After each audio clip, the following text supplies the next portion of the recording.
We found the coolest tree burl on our property. I didn't even know what a tree burl was until I found this and looked it up, but it makes the most beautiful furniture. Take a look at this picture. So this tree burl that we found is definitely not the largest in the world. However, it is pretty darn big.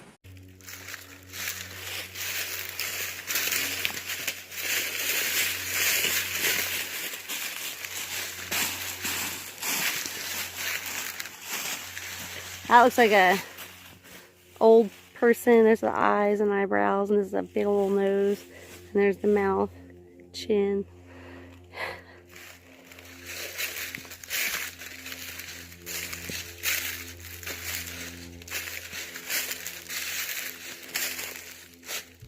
Got a tiki face or something over here. Look at this profile. Eyebrows, eye, nose, cheeks. This one looks good. He's like, kinda.